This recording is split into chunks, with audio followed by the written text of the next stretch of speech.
En huomannutkaan teitä siinä. Joo, eli mä oon tosiaan Mauri. Ja Haadeksen kanssa me ollaan yhdessä pyöritty jo 3 vuotta. Että me ollaan siis täydellinen metsästyspari. Ja että mä rakastan tätä koiraa. Jotkuthan siitäkin kitisee, että onko se nyt oikein mennä ampumaan. Mutta kyllä mun mielestä eläin on elänyt elämisen arvoisen elämän tuolla luonnossa. Luonnonmukaisen elämän, niinhän se meni. Niin on se mun mielestä parempi kuin se, että haetaan sitten kaupasta se jauhelihapiiri. Tehotuotettua paskaa toisin sanoen. No anteeksi nyt kirosana, mutta kyllä se vähän niinku ottaa vihaksi semmonen moralisointi, turha moralisointi, sanotaan näin.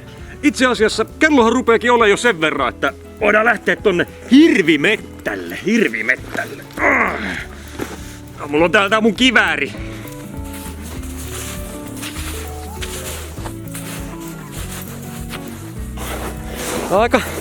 Aika upottavaa maastoa täällä. Pitää olla varovainen, kun mä oon pari kertaa jo... Tyttus oli lähellä. Hei, kattokaa. Tästä on mennytkin peura. Joo, peurat on semmosia, että niitä saa ampua tosta syyskuun lopusta aina sinne helmikuun puoleen väliin asti. Mutta nyt kun ollaan hirvimettällä, niin keskitytään nyt vaan niihin hirviin. No niin, mennään.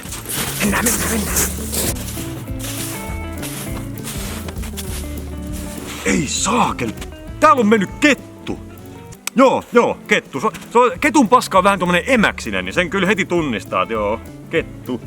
Ja kettuhan tekee semmoista helminauhaa, eli ne jalanjäljet on aika silleen peräkkäin, niinku helminauha.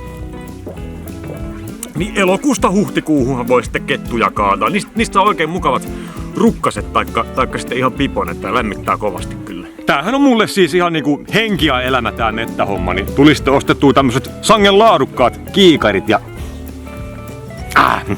kasku en heti tajunnut.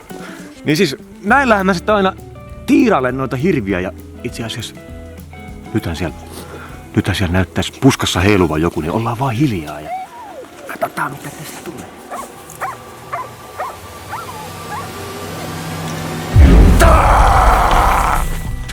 Metsästyskortti! Mitä hemmi? Metsästyskortti tänne, vitu homo!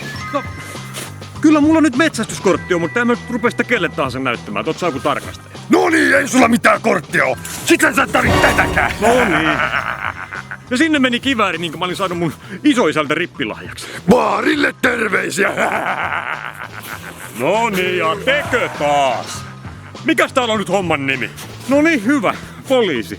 Ei kun mä olin tässä ihan kun tää vitun eränorma alkaa täällä räiskimään ilman niin sitten toi ja mä tyyppi sanon tuli sille, että tuolta ja metsästyskortti! otti mun Sulla kiväärin pitää ja... olla metsästyskortti! Niin sittenhän se Älä saatana valehtele, kun niin se meni!